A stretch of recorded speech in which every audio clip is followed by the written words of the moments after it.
السلام علیکم ورحمۃ اللہ۔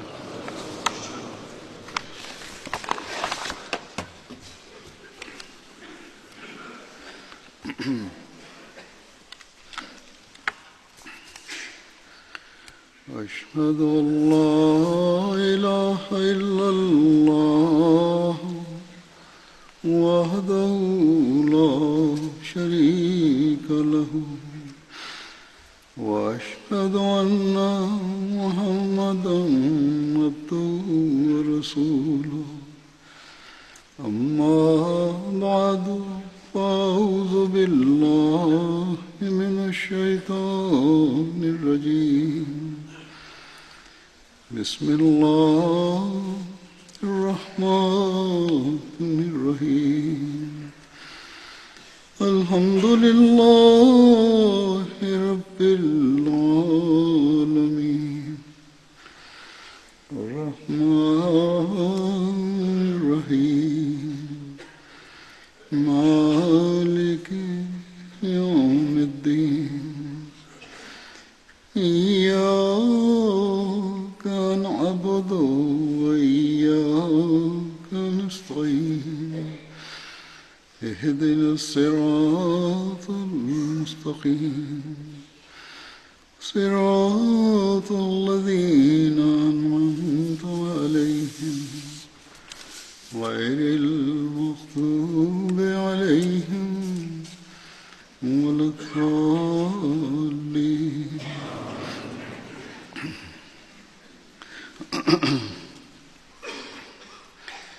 يا أيها الذين آمنوا إذا نودي للصلاة من يوم الجمعة فاسعوا إلى ذكر الله وذروا البيع ذلكم خير لكم إن كنتم تعلمون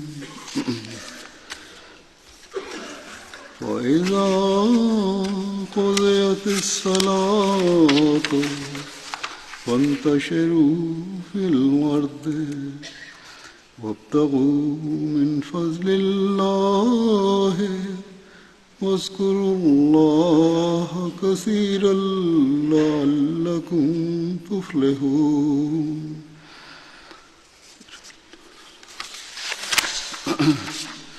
وإذا رأوا تجارة أو لهوا انفضوا إليها وإذا رأوا تجارة أو لهوا انفضوا إليها وتركوك قائما قل ما عند الله خير من اللهو ومن التجارة والله خير الرازقين۔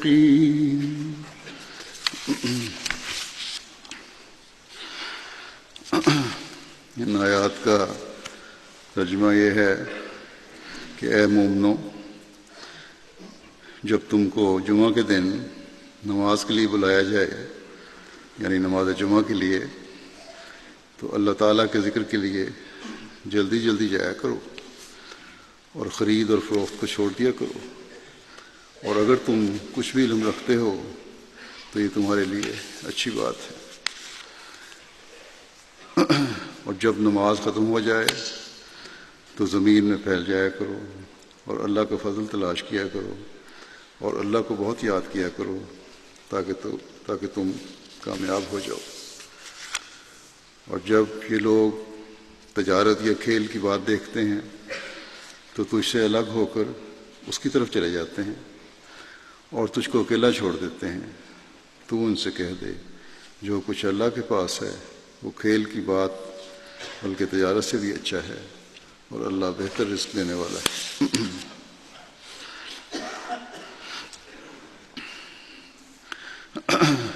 آج اس رمضان کا آخری جمعہ ہے، اور جیسا کہ عموماً لوگوں کا رجحان ہوتا ہے، زیادہ لوگ اور خاص طور پر توجہ سے جمعے کو نماز پہ حاضر ہونے کی کوشش کرتے ہیں۔ اتفاق سے آج کل اکثر اسکولوں میں بھی چھٹیاں ہیں، رخصتیں ہیں، اس لحاظ سے بھی حاضری بہتر نظر آ رہی ہے اور عموماً نظر آتی بھی ہے۔ سورہ جمعہ کے یہ آخری رکوع کی آیات ہیں جو میں نے تلاوت کی ہیں۔ ان میں اللہ تعالیٰ نے جمعوں کی اہمیت کے بارے میں ہم کھول کر بیان فرما دیا۔ بس جمعے پر حاضری اللہ تعالیٰ کے نزدیک بہت ضروری ہے۔ اللہ تعالیٰ نے واضح فرمایا کہ جمعہ کی نماز کی طرف بلایا جائے تو کسی قسم کی سستی نہ دکھاؤ، بلکہ فوری توجہ دیتے ہوئے جمعہ کی نماز کے لیے حاضر ہو جاؤ، چاہے جتنی بھی مصروفیت ہے۔ تجارت کا انتہائی وقت ہے اور اس وقت دنیاوی کام اور تجارت سے بے توجہی جو ہے ایک کاروباری آدمی کے لیے لاکھوں کروڑوں کے نقصان پر منتج ہو سکتی ہے۔ تو پھر بھی پرواہ نہ کرو اور دنیا کے لاکھوں کروڑوں کے ممکنہ نقصان کی پرواہ نہ کرتے ہوئے جمعے پر حاضر ہو جاؤ، کیونکہ یہ جمعے کی نماز کی حاضری اور جامع مسجد میں جا کر جمعہ کی نماز ادا کرنا اور امام کا خطبہ سننا تمہارے لیے تمہاری تجارتوں سے، کاروباروں سے، دنیاوی کاموں سے ہزاروں لاکھوں گنا زیادہ بہتر ہے۔ لیکن اس کا احساس اسے ہی ہو سکتا ہے جو اس کا صحیح فہم اور ادراک رکھتا ہو۔ اللہ تعالیٰ فرماتا ہے صحیح فہم و ادراک رکھنے والا یقیناً ان تجارتوں کو، کاروباروں کو ثانوی حیثیت دے گا۔ ساتھ ہی اللہ تعالیٰ نے یہ بھی فرما دیا کہ جمعہ کی نماز کے بعد پھر تمہیں آزادی ہے، جاؤ اور اپنے دنیاوی کاموں اور کاروباروں میں بے شک مصروف ہو جاؤ۔ اللہ تعالیٰ تمہارے دنیاوی کاموں میں بھی برکت عطا فرمائے گا۔ لیکن یہاں پھر واضح فرما دیا کہ اپنی عبادتوں کو صرف جمعے تک ہی محدود نہیں رکھنا، بلکہ خدا تعالیٰ تمہیں ہر وقت یاد رہنا چاہیے۔ اللہ تعالیٰ کے ذکر کی طرف توجہ رکھو، تو پھر تمہیں پہلے سے بڑھ کر کامیابیاں ملیں گی، دینی اور روحانی بھی اور دنیاوی بھی۔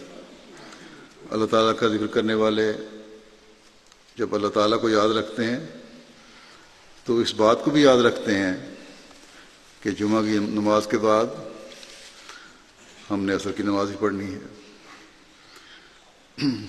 کہ یہ بھی فرائض میں داخل ہے، مغرب کی نماز بھی پڑھنی ہے، عشاء کی نماز بھی پڑھنی ہے، کہ یہ نمازیں فرائض میں داخل ہیں۔ اور دنیاوی کاروبار ہوں یا دوسری نعمتیں، یہ اللہ تعالیٰ کے فضل سے ہی ملتی ہیں۔ بس کامیابی اللہ تعالیٰ کے ذکر اور اس کی عبادت سے ہی وابستہ ہے۔ یہ جمعہ کی پابندی اور اللہ تعالیٰ کا ذکر اور اس کی عبادت کا حق ادا کرنے کی کوشش صرف رمضان تک ہی محدود نہیں ہے، بلکہ جیسا کہ ان آیات سے بھی صاف ظاہر ہے کہ تمام جمعوں کے بارے میں یہ ایک عمومی حکم ہے، خاص طور پر حکم ہے، عمومی بھی ہے اور خاص بھی ہے۔ حضرت مسیح موعود علیہ الصلوۃ والسلام ایک جگہ جمعے کی اہمیت بیان کرتے ہوئے فرماتے ہیں کہ جمعے کا دن تو عید کا دن ہے، اور یہ عید دوسری عیدوں سے افضل ہے۔ اور کس طرح افضل ہے؟ فرمایا کہ اس عید کے لیے سورہ جمعہ ہے، یعنی سورہ جمعہ میں جمعے کی خاص طور پر ادائیگی کی طرف توجہ دلائی گئی ہے۔ اور پھر آپ نے جمعے کی اہمیت بیان فرماتے ہوئے حضرت عمر رضی اللہ عنہ اور ایک یہودی کا ایک مکالمہ بھی بیان فرمایا کہ جب الیوم اکملت لکم دینکم،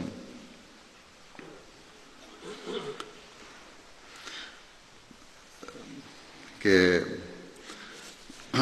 آج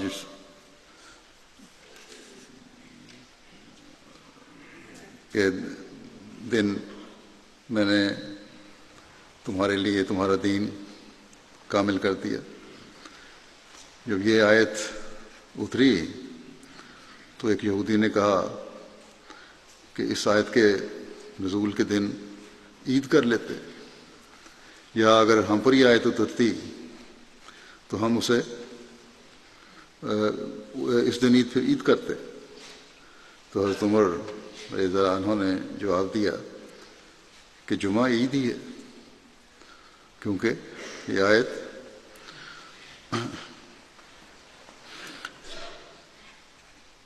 جمعے کے دن اتری ہے۔ حضرت مسیح موعود علیہ الصلوۃ والسلام فرماتے ہیں کہ مگر بہت سے لوگ اس عید سے بے خبر ہیں، جو عید اللہ تعالیٰ نے ہر ہفتے کو منانے کا حکم دیا ہے، جس میں دین کے مکمل ہونے کی خبر دی گئی اور اللہ تعالیٰ نے اپنی نعمتوں کو تمام کرنے کی خوشخبری دی۔ اس دن کو اتنی اہمیت نہیں دی جاتی، اور سمجھتے ہیں کہ رمضان کے آخری جمعے پر خاص توجہ سے حاضر ہو کر ہم تمام جمعوں کا ثواب لے لیں گے۔ بس بہت فکر کے ساتھ ہمیں اپنے جمعوں کی حفاظت کرنی چاہیے، جس طرح رمضان کے آخری جمعے کو اہمیت دی جاتی ہے، اسی طرح سارا سال کے جمعوں کو اہمیت دینے کی ضرورت ہے۔ اللہ تعالیٰ فرماتا ہے کہ ہر مومن کو، اگر وہ حقیقی مومن ہے، اس بات کا خیال رکھنا چاہیے۔ لیکن ہوتا کیا ہے، بہت سے اس بات کی طرف توجہ نہیں دیتے، اور دنیاوی کاروباروں اور دنیاوی دلچسپیوں میں اپنے جمعے ضائع کر دیتے ہیں۔ اللہ تعالیٰ فرماتا ہے کہ تمہیں پتہ ہونا چاہیے کہ جو اللہ تعالیٰ کے پاس ہے وہ ان دنیاوی چیزوں اور دولتوں اور دلچسپیوں سے بہت بہتر ہے، اور اللہ تعالیٰ ہی ہے جو تمہیں رزق دیتا ہے۔ بس یہ بہت اہم اور ہر مومن کے لیے قابل توجہ امر ہے، اور خاص طور پر ہم جو اس زمانے کے امام کو مانتے ہیں، ہمیں اس طرف خاص توجہ کی ضرورت ہے۔ اور خلیفۃ المسیح اول رضی اللہ عنہ فرماتے تھے کہ اصل مومن تو احمدی ہیں جنہوں نے زمانے کے امام کو مانا ہے۔ بس یہ ماننا ایک ذمہ داری ڈالتا ہے کہ اپنے عمل بھی اللہ تعالیٰ کی تعلیم کے مطابق کریں، اور اللہ تعالیٰ کے حکموں پر چلنے کی کوشش کریں۔ دنیاوی خواہشات ہماری ترجیح نہ ہوں، بلکہ خدا تعالیٰ کی رضا اور رضا کو حاصل کرنا ہماری ترجیح ہو. لیکن ہم میں سے بہت سے ہیں جو اس بات کو بھول جاتے ہیں کہ ہم نے حضرت مسیح موعود علیہ السلام کو مانا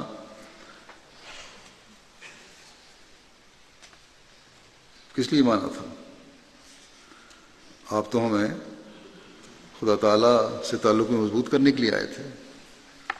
آپ تو اس لیے آئے تھے کہ سب ترجیحات سے زیادہ اور بڑی ترجیح اللہ تعالیٰ کی رضا کا حصول اور اس کا پیار حاصل کرنا ہو. یہ نہ ہو کہ ہم اللہ تعالیٰ کے حضور بھی اس وقت جائیں، یعنی نماز اس وقت پڑھیں، دعاؤں کی طرف اس توجہ ہو جب ہماری دنیاوی خواہشات پوری نہ ہو رہی ہوں، اور ہم اللہ تعالیٰ کے حضور ان خواہشات کو پورا کرنے کے لیے جھکیں. ہمیں یہی نہ پتہ ہو کہ اللہ تعالیٰ کی رضا اور اسے حاصل کرنے کی اہمیت کیا ہے،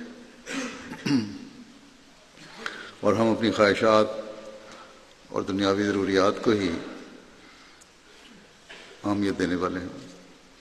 حضرت مسیح موعود علیہ السلام ایک جگہ فرماتے ہیں کہ میں سچ سچ کہتا ہوں کہ یہ ایک تقریب ہے جو اللہ تعالیٰ نے سعادت مندوں کے لیے پیدا کر دی ہے.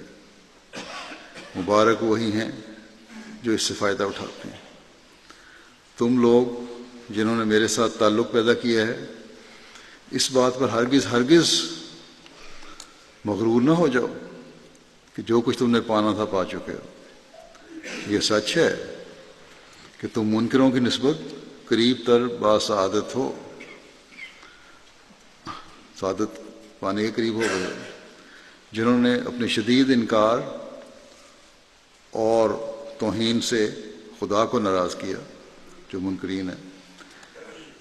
فرماتے ہیں کہ اور یہ بھی سچ ہے کہ تم نے حسن ظن سے کام لے کر خدا تعالیٰ کے غضب سے اپنے آپ کو بچانے کی فکر کی، لیکن فرمایا کہ سچی بات یہی ہے کہ تم اس چشمے کے قریب آ پہنچے ہو جو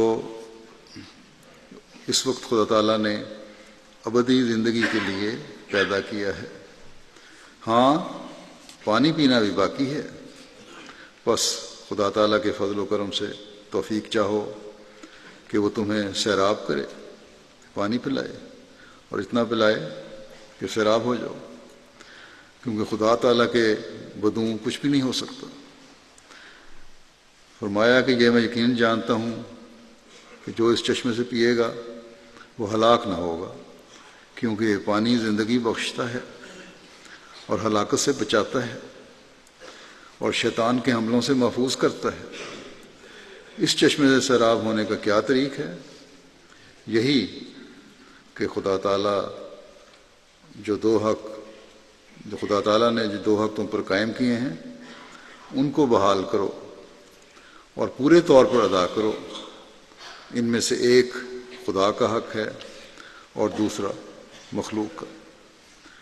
بس حضرت مسیح موعود علیہ السلام نے واضح فرما دیا کہ اپنے عمل خدا تعالیٰ کی تعلیم کے مطابق کریں اور مجھے ماننے کے بعد اپنی باتوں کے معیار بھی بلند کریں اور حقوق العباد کے معیار بھی بلند کریں.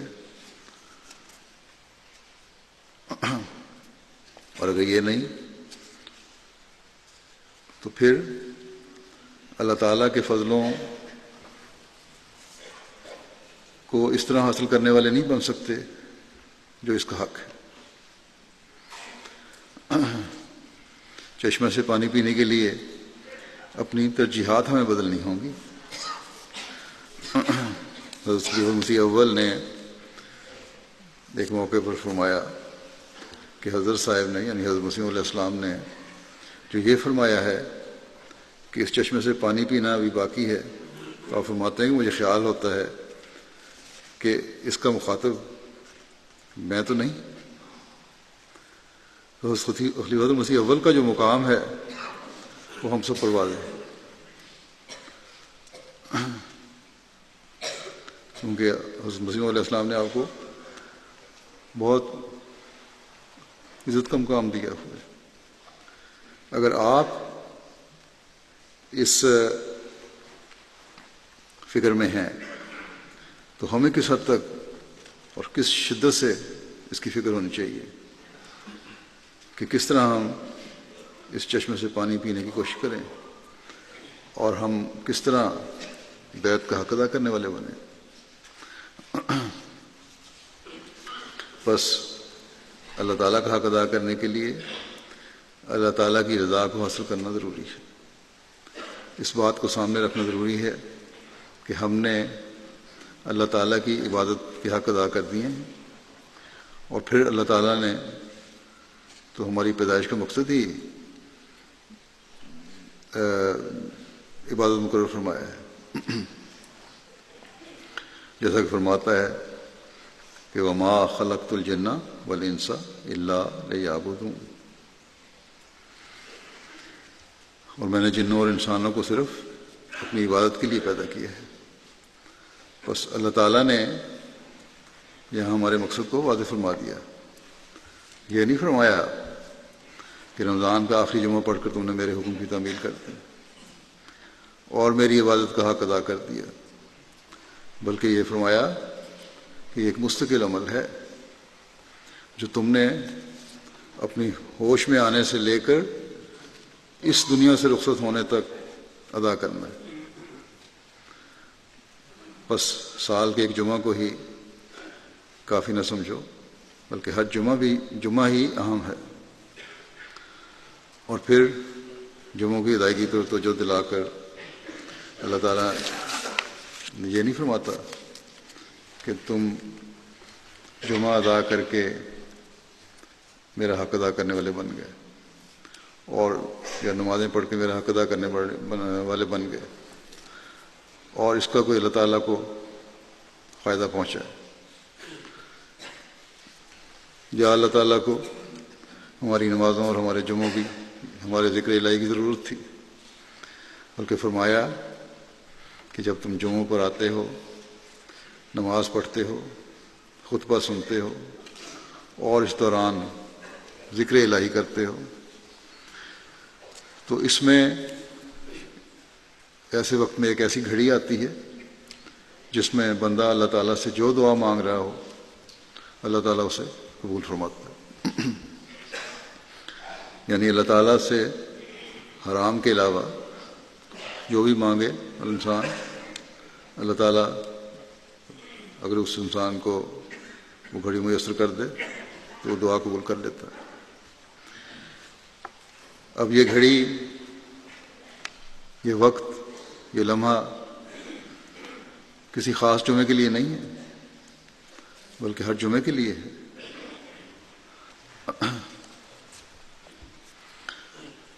پھر ایک موقع پر حضرت صلی اللہ علیہ وسلم نے جمعہ کی اہمیت پر توجہ دلاتے ہوئے فرمایا کہ ہر وہ شخص جو اللہ اور یوم آخرت پر ایمان رکھتا ہے اس پر جمعے کے دن جمعہ پڑھنا فرض کیا گیا ہے، سوائے مریض کے، مسافر کے، عورت کے، بچے کے اور غلام کے، کیونکہ یہ سب مجبور ہیں، ان کی بعض مجبوریاں ہوتی ہیں۔ پھر فرمایا کہ جس نے لہو و لعب اور تجارت کی وجہ سے جمعے سے لاپرواہی برتی، اللہ تعالیٰ بھی اس سے بے پرواہی کا سلوک کرے گا۔ یقیناً اللہ تعالیٰ بے نیاز اور حمد والا ہے۔ اللہ تعالیٰ کو تمہاری کسی چیز کی ضرورت نہیں، بلکہ وہ تو نوازتا ہے، اور اللہ تعالیٰ کا نوازنا اس بات کا تقاضا ایک مومن سے کرتا ہے کہ اس کی حمد کی جائے۔ پھر آپ نے یہ بھی فرمایا کہ جمعے کے دن نیکیوں کا اجر کئی گنا بڑھ جاتا ہے۔ اللہ تعالیٰ کے حکموں سے بڑھ کر اور حکموں پر عمل سے بڑھ کر کون سی نیکی ہے؟ بس جب ایک مومن اللہ تعالیٰ کی رضا کے حصول کے لیے اس کے حکموں پر عمل کرے، جن میں سے ایک حکم جمعے کے لیے آنا بھی ہے، نمازوں اور باتوں کی توجہ بھی ہے، تو ایک بہت بڑی نیکی ہے۔ اور پھر کس قدر ثواب اللہ تعالیٰ ایک مومن کو دے رہا ہوگا، اس مومن کو جو نیکیاں اور عبادتیں اور جمعوں میں شمولیت صرف اور صرف اس لیے کر رہا ہوگا کہ میں نے اللہ تعالیٰ کی رضا حاصل کرنی، کوئی دنیاوی خواہش ترجیح نہیں ہوگی۔ اور بلا وجہ جمعہ چھوڑنے کے بارے میں حضرت صلی اللہ علیہ وسلم کا یہ انذاری ارشاد بھی ہے کہ جس کسی نے بلا وجہ جمعہ چھوڑا وہ اعمال نامے میں منافق لکھا جائے گا۔ پھر فرمایا جو سستی کرتے ہوئے 3 جمعے لگاتار چھوڑے، اللہ تعالیٰ اس کے دل پر مہر لگا دیتا ہے۔ بس بڑے خوف کا مقام ہے، کیونکہ جب مہر لگ جائے تو پھر نیکیوں کی توفیق بھی کم ہوتی چلی جاتی ہے۔ اور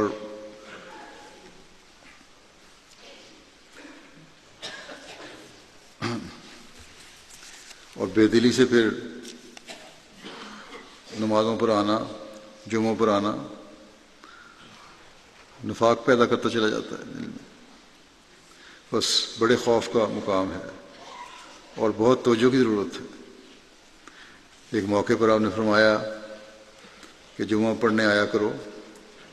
ایک شخص جمعے سے پیچھے رہتے رہتے جنت سے پیچھے رہ جاتا ہے، حالانکہ وہ جنت کا اہل ہوتا ہے، بہت ساری نیکیاں کرتا ہے وہ جو اس کو جنت میں لے جا سکتی ہیں، لیکن پیچھے رہتا رہتا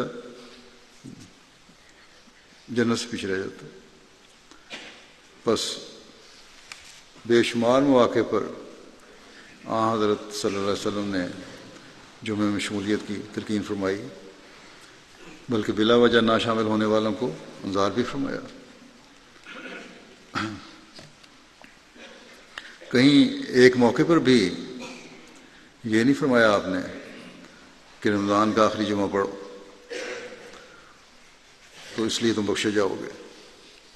ہاں، یہ ہم ضرور دیکھتے ہیں کہ جیسا کہ ہم نے ابھی آپ کے ارشاد میں دیکھا کہ آپ نے یہ فرمایا ہے کہ تجارت اور لہو و لعب، دنیاوی مشاغل کی وجہ سے جمعہ چھوڑنے والے سے، جمعوں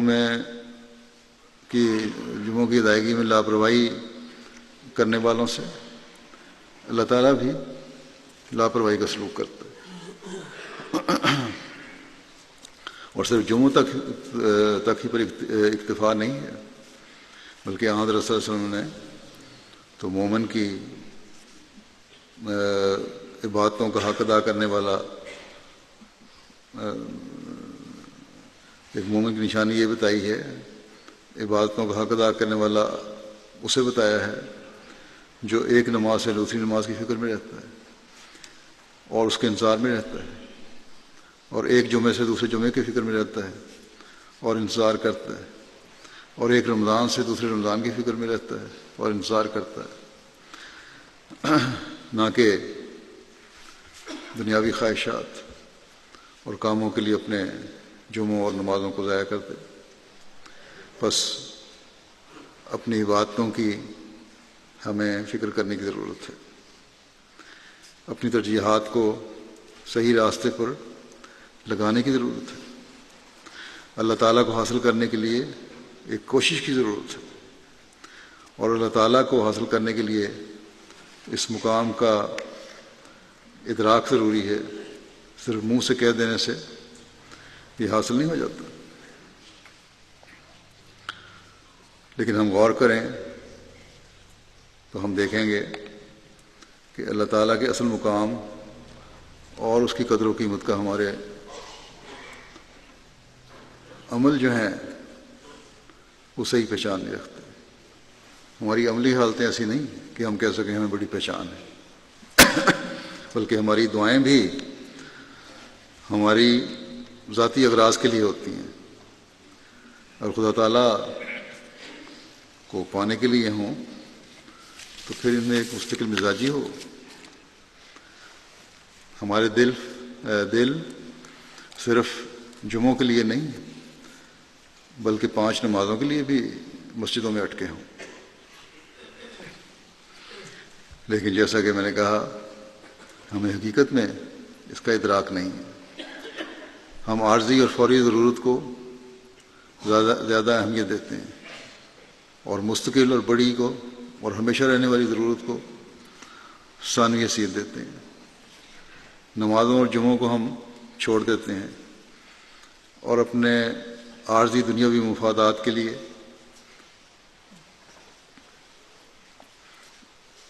کہہ دیتے ہیں کہ اللہ تعالیٰ سے تو معافی مانگ لیں گے بعد میں، تو اللہ تعالیٰ تو بخش دے گا، کیا فرق پڑتا ہے، یہ دنیاوی کام تو کر لو. یہ گاہک ہاتھ سے نہ نکل جائے کہیں، یہ کاروباری شخص کہتا ہے، پھر پتہ نہیں ایسا گاہک دوبارہ ملے گا کہ نہیں ملے گا. اگر اپنے کام کے لیے کسی افسر کے پاس گئے ہیں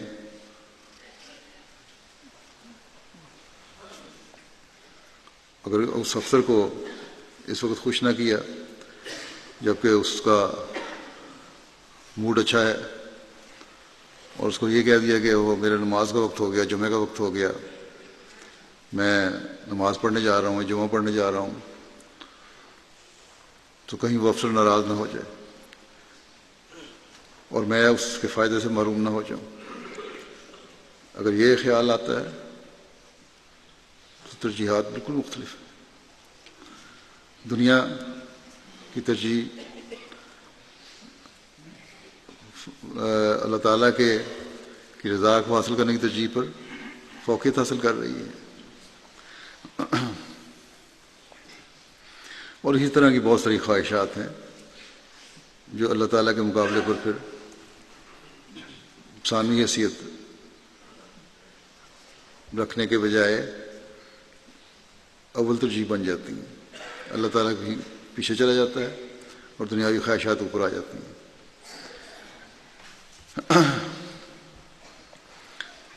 اس وقت ہم بھول جاتے ہیں کہ جب ہم اللہ تعالیٰ کو بھلا دیں اور اس کے حکموں کو دنیاوی خواہشات کے پیچھے کر دیں تو پھر جیسا کہ حضرت صلی اللہ علیہ وسلم نے فرمایا کہ اللہ تعالیٰ پھر ایسے لاپرواہوں سے بھی لاپرواہی برتے گا. اور باوجود جنت کا اہل ہونے کے اس لاپرواہی کی وجہ سے ایسا انسان جنت سے محروم ہو جائے گا.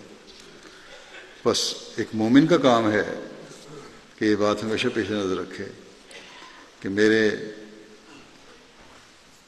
کاروبار بھی اور میرے کام بھی اللہ تعالیٰ کے فضل سے ہی بابرکت ہو سکتے ہیں. اور جب اللہ تعالیٰ کے فضل سے ہی برکت ہے تو پھر میں پہلے اللہ تعالیٰ کے حق ادا کرنے کی کوشش کیوں نہ کروں. بس اس اصول کو ہر ایک کو سمجھنے کی ضرورت ہے. اگر ہم یہ سمجھ لیں گے تو ہماری مسجدیں رمضان کے علاوہ بھی 5 نمازوں کے وقت بھی آباد رہیں گی اور جمعوں پر بھی بھری رہیں گی، بلکہ چھوٹی پڑ جائیں گی. اور یہی حضرت مسیح علیہ السلام کی بعثت کا مقصد ہے کہ آپ بندے کو خدا کے قریب کرنے کے لیے مبعوث ہوئے تھے. اور یہی ہماری بیعت کا مقصد ہے کہ ہم اپنے آپ کو خدا تعالیٰ کے قریب کریں، اسے تعلق جوڑیں اور اس کے صحیح عبد بن جائیں. ہماری نمازیں، ہمارے جمعے، ہمارے روزے، ہماری عیدیں بھی خدا تعالیٰ کا قرب پانے اور اسے حاصل کرنے کے لیے ہوں. ہر سال رمضان کے روزے بھی اللہ تعالیٰ نے اس لیے مقرر فرمائے ہیں کہ ایک مہینے میں خاص توجہ سے مومن اپنے نیکی اور عبادت کے معیار اونچے کرے اور پھر ان پر قائم رہے، اور پھر اگلے رمضان میں اس سے اگلے قدم اور منازل ہوں، یہ نہیں کہ واپس دوبارہ وہیں آ جائیں۔ یہ نہ ہو کہ رمضان کے بعد ہم پھر پہلے والی حالت ہم پر طاری ہو جائے۔ حضرت مسیح موعود علیہ السلام نے تو یہی ہمیں بتایا ہے کہ اگر ہمارا آج ہمارے گزشتہ کل سے بہتر نہیں تو ہم حقیقی مومن ہیں۔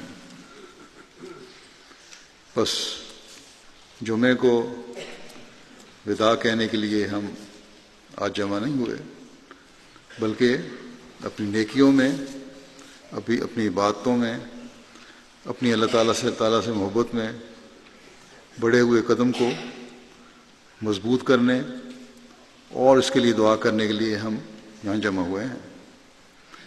اور یہ عہد ہمیں آج کرنا چاہیے کہ ہم نے اب آئندہ خدا تعالیٰ سے اپنے تعلق میں بڑھنا ہے انشاءاللہ۔ اور یہ عہد اور دعا تبھی ہو سکتی ہے جب اللہ تعالیٰ کے قرب کی اہمیت کا بھی احساس ہو۔ اگر اس چیز کی قدر کا علم ہو، اگر اللہ تعالیٰ کو حقیقت میں سب طاقتوں کا مالک اور سرچشمہ اور سب کاموں کے بہترین انجام تک پہنچانے کا ذریعہ سمجھا جاتا ہو، لیکن اگر کھیل کود اور دنیاوی تجارتوں کی قدر اللہ تعالیٰ کی قدر سے زیادہ ہے تو ان بچوں والا حال ہے جو ہیروں کی قدر نہیں کرتے، اور اگر انہیں کہیں ہیرے مل جائیں تو اسے شیشے کی گولیاں سمجھتے ہیں۔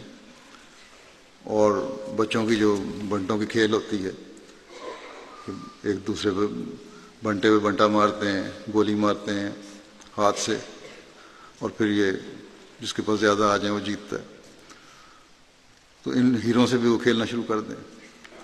خلیفۃ مسیح ثانی رضی اللہ عنہ نے ایک واقعہ بیان کیا کہ فرماتے ہیں کہ غالباً حج کے سفر میں، جب کہ میں بمبئی میں جہاز کے انتظار میں تھا، اس زمانے میں سمندری سفر ہوا کرتے تھے، سمندری جہازوں پہ سفر کیا جاتا تھا۔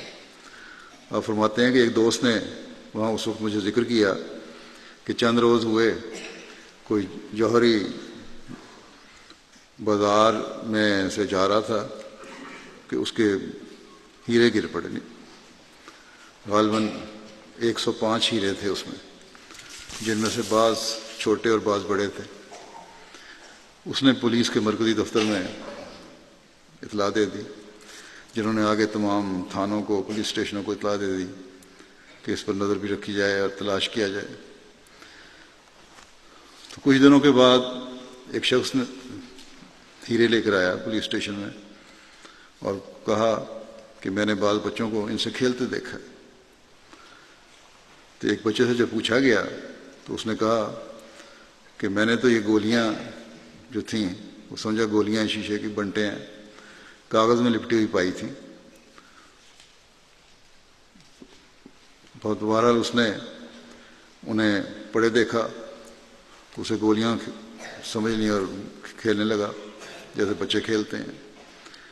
جب اسے پوچھا کہ باقی گولیاں کہاں ہیں تو اس نے کہا کہ محلے والوں میں، باقی بچوں میں نے وہ تقسیم کر دی، حالانکہ وہ کئی لاکھ کے ہیرے تھے۔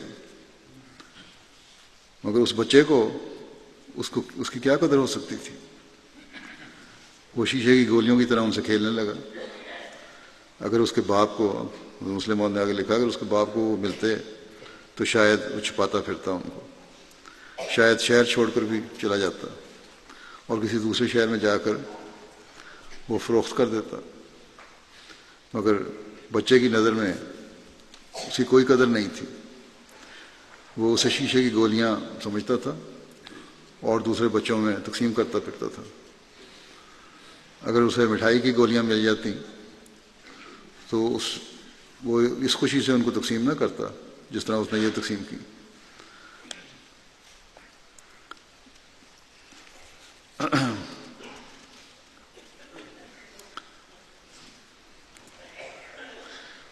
جب دوسرے بچے یہ ہیرے مانگتے ہوں گے تو وہ کہتا ہوگا کہ میرے پاس یہ گولیاں 105 ہیں، میں نے ان سب کو کیا کرنا ہے، تو کچھ تم بھی لے لو، اور بانٹ دیتا ہوگا۔ لیکن اگر اسے میٹھی گولیاں ملتی تو وہ کبھی دوسروں کو اس طرح نہ دیتا اور کہتا کہ میں خود کھاؤں گا۔ تو اس کے نزدیک مٹھائی کی گولیوں کی زیادہ قیمت تھی اور زیادہ کام کی چیز تھی وہ، اور شیشے کی گولیاں کہ اس کے نزدیک اس کا اتنی اہمیت اور قدر نہیں تھی۔ اسی طرح ایک اور کہانی آپ نے بیان فرمائی کہ کوئی شخص جنگل میں جا رہا تھا، اس کو کھانا بالکل ختم ہو گیا، حتیٰ کہ وہ بھوک سے بیتاب ہو گیا، زندگی کی کوئی صورت نظر نہیں آتی تھی۔ اسے راستے میں ایک تھیلی پڑی ملی، اس نے بڑے شوق سے یہ سمجھ کر اٹھا لیا کہ شاید اس میں بھنے ہوئے دانے ہوں یا کوئی کھانے کی چیز ہو۔ وہ بیتاب ہو کر اس پر جھپٹا اور چاقو سے وہ کھولا تو معلوم ہوا کہ وہ موتی ہیں۔ اس نے نہایت حقارت سے پھینک دیے انہیں۔ اس وقت اس کے نزدیک مٹھی بھر دانے یا روٹی کا ٹکڑا زیادہ قیمتی تھا بنسبت ان موتیوں کے۔ تو چیز کی قدر اس کی ضرورت اور علم کے مطابق ہوتی ہے۔ بس بعض لوگ اپنے خیال اور ضرورت کے مطابق اہمیت کو دیکھتے ہیں، چھوٹی چیزوں کو تلاش میں نکلتے ہیں اور نہایت اہم باتوں اور چیزوں کو نظر انداز کر دیتے ہیں۔ یہ چیز دنیاوی خواہشات کو پورا ہونے اور اللہ تعالیٰ سے تعلق کے مقابلے میں بھی ہمیں نظر آتی ہے۔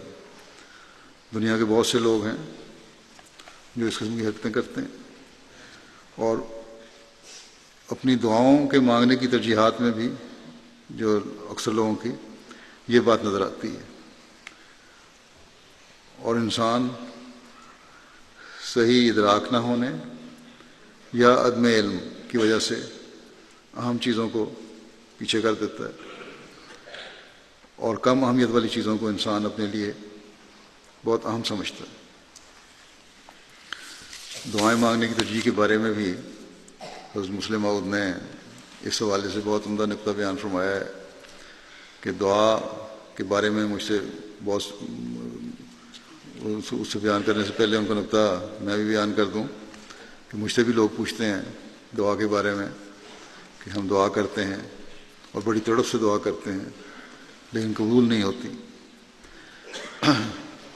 میں بہرحال انہیں جواب دیتا رہتا ہوں اور اس آیت کے مطابق دیتا ہوں جس کی وضاحت میں نے اپنے رمضان کے پہلے خطبے میں بھی کی تھی، جہاں اللہ تعالیٰ فرماتا ہے کہ میں اپنے بندوں کے قریب ہوں اور ان کی دعائیں سنتا ہوں۔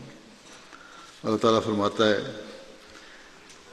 کہ اجیب و دعوت دائے اذا دعان فلیستجیبوا لی ولیؤمنوا بی لعلہم یرشدون۔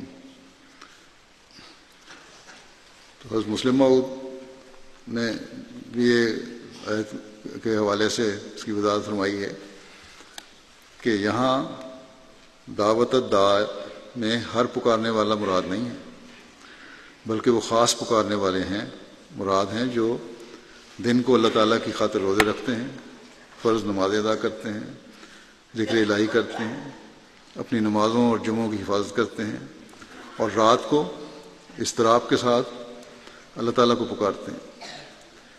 بے شک الداع کے معنی ہر پکارنے والے کے بھی ہو سکتے ہیں، لیکن یہاں کیونکہ رمضان کے حوالے سے بات ہو رہی ہے اس لیے یہاں ان لوگوں سے مراد ہے جو اپنی عبادتوں کو خاص اللہ تعالیٰ کے لیے کرتے ہیں، اور اللہ تعالیٰ کے لیے خالص کرنے والے پھر اپنی عبادتوں کو رمضان تک محدود نہیں کرتے،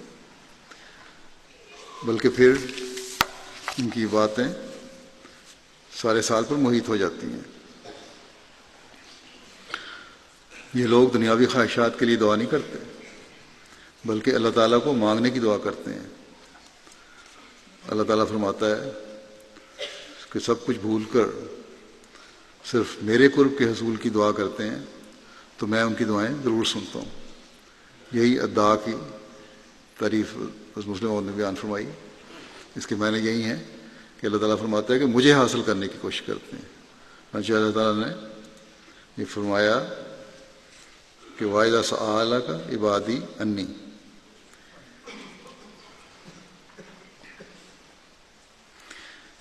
یعنی میرے بارے میں سوال کرتے ہیں کہ میں کہاں ہوں، مجھے پانا چاہتے ہیں.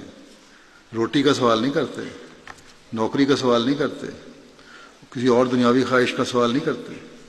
سوال کرتے ہیں کہ اللہ کہاں ہے، ہم اللہ سے ملنا چاہتے ہیں.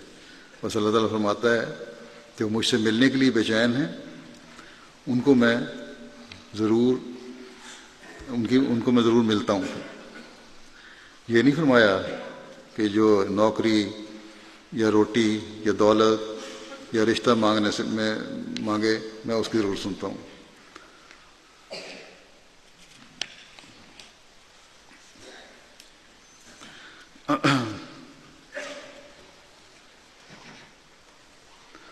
اور عموماً دیکھا بھی یہی گیا ہے کہ یہ چیزیں مانگنے والے بھی جو ہوتے ہیں، جو کہتے ہیں ہم نے بڑے تڑپ کے دعائیں کی، ہماری دعائیں نہیں سنی گئیں، یہ چیزیں مانگنے والے بھی عارضی عبادت کرنے والے ہوتے ہیں. اس وقت تک ہی توجہ دیتے ہیں اپنی عبادتوں میں اور نمازوں میں اور دعاؤں میں جب تک ان کو ایک کام کی ضرورت ہوتی ہے. ان کے اضطراب کی حالت عارضی ہوتی ہے. بعض لوگ لکھتے ہیں کہ ہم نے اس طرح اضطراب کے ساتھ دعائیں کی، اللہ تعالیٰ نے نہیں سنی. اللہ تعالیٰ نے یہ تو نہیں کہا کہ میں تمہاری دنیاوی خواہشات کو پورا کروں گا اور دعائیں سنوں گا. ہاں، اگر پاک تبدیلیاں لا کر اللہ تعالیٰ کو پانے اور ملنے کی اضطراب سے ہم دعا کریں تو اللہ تعالیٰ نے یہ فرمایا کہ میں ضرور سنوں گا پھر، اور اپنے ولی کا پھر دوست بن کر اس کے ساتھ میں کھڑا ہو جاؤں گا، اس کی خواہشات کو پورا کروں گا، اس کے دشمن سے لڑوں گا. حضرت مسلم موعود نے فرمایا کہ بعض مضامین الفاظ سے ظاہر نہیں ہوتے بلکہ عبارت میں چھپے ہوئے ہوتے ہیں. اور یہی حالت یہاں ہے. یہاں ادعا کے معنی ہر پکارنے والا نہیں ہے بلکہ خدا تعالیٰ کو پکارنے والا ہے. اور اللہ تعالیٰ فرماتا ہے کہ جب میرے بندے میری طرف دوڑتے ہیں ان کے اندر ایک اضطراب اور عشق پیدا ہوتا ہے اور وہ چلاتے ہیں کہ میرا خدا کہاں ہے، تو ان سے کہہ دو کہ میں پکارنے والے کی پکار کو رد نہیں کرتا اور ضرور اس کی دعا سنتا ہوں. دنیاوی باتوں میں لوگ دعا کرتے ہیں، جب قبول نہیں ہوتی تو اللہ تعالیٰ سے مایوس ہو جاتے ہیں، جیسا کہ میں نے بیان کیا. مثلا نوکری کی تلاش والا ہے، اس میں بہت سی درخواست دینے والے ہوتے ہیں، ایک شخص سے دوسرا شخص زیادہ لائق ہو سکتا ہے، اسے نوکری ملے گی. اگر کوئی کہے کہ میں نے بہت اضطراب سے دعا کی تو ہو سکتا ہے کہ دوسرے نے اس سے بھی زیادہ اضطراب سے دعائیں کی ہوں اور اس وجہ سے اسے نوکری مل گئی ہو. اور اسی طرح دوسرے معاملات ہیں دنیاوی. تو جہاں دنیاوی چیزیں محدود ہیں اور نوکری اگر ایک ہے، دو ہے، چاند ایک ہی ہوں گی نا، اسی طرح باقی چیزیں ہیں وہ محدود ہیں دنیا کی، ایک یا دو یا چند ہو سکتی ہیں. لیکن خدا تعالیٰ تو لامحدود ہے، اس کی تو کوئی حد نہیں ہے. جب ہم خدا کو مانگیں خدا سے تو وہ ہر ایک کو مل سکتا ہے بشرطے کہ اضطراب بھی ہو اور اللہ تعالیٰ کے حکموں پر عمل بھی ہو. یہی اللہ تعالیٰ نے فرمایا کہ تم بھی میری مانو. اللہ تعالیٰ کی اعلیٰ اور عرفہ شان کی قدر بھی ہو، ہیرے کی پہچان ہو، شیشے کے بنٹے نہ سمجھیں اسے. جب یہ ہو تو اللہ تعالیٰ ملتا ہے پھر. اور جس کو اللہ تعالیٰ مل جائے اس کے قدموں کے نیچے دنیا کی ہر نعمت آ جاتی ہے. پھر بس بندے کا کام ہے کہ اللہ تعالیٰ کی ہر بات مانے. سال کے 1 مہینے کو ہی عبادتوں کے لیے کافی نہ سمجھے، رمضان کے آخری جمعے کو ہی صرف قبولیت کا ذریعہ نہ سمجھے. اللہ تعالیٰ پر کامل توکل ہم رکھیں اور کبھی اللہ تعالیٰ سے غداری نہ کریں تو ہم حقیقت میں ہدایت پانے والوں میں شمار ہوں گے، جن کے بارے میں اللہ تعالیٰ نے فرمایا ہے، جن کا دوست اور ولی اللہ تعالیٰ ہوتا ہے اور ان کی تمام ضروریات پوری فرماتا ہے۔ یہی اللہ تعالیٰ کا وعدہ ہے۔ بس جب ہم جنہوں نے حضرت مسیح علیہ الصلوۃ والسلام کو ماننا ہے، ہماری یہ ذمہ داری ہے، ہم جنہوں نے حضرت مسیح علیہ الصلوۃ والسلام کو مانا ہے، ہماری یہ ذمہ داری ہے کہ ہم اپنی باتوں کے معیار اونچے کریں، جن معیاروں تک اس رمضان میں پہنچے ہیں یا اس پہنچنے کی کوشش کی ہے، اس سے نیچے اپنے آپ کو نہ گرنے دیں۔ اپنی نمازوں کے معیاروں کو بھی اونچا کرتے چلے جائیں، اپنے جمعوں کی حاضری کو بھی قائم رکھیں، اللہ تعالیٰ کے حکموں کو ماننے والے ہوں، اور خاص ان لوگوں میں شامل ہونے کی کوشش ہمیں ہمیشہ جاری رکھیں جو اللہ تعالیٰ کو مانگنے والے ہوں۔ یعنی اس دعا کی کوشش ہو، یہ دعا ہم کرتے رہیں ہمیشہ کہ ہمیں اللہ تعالیٰ ملے، ہماری نمازیں، ہماری عبادتیں اللہ تعالیٰ کا لقاء حاصل کرنے والی نمازیں اور عبادتیں ہوں۔ اللہ تعالیٰ ہمیں ان معیاروں کو حاصل کرنے کی توفیق عطا فرماتا رہے۔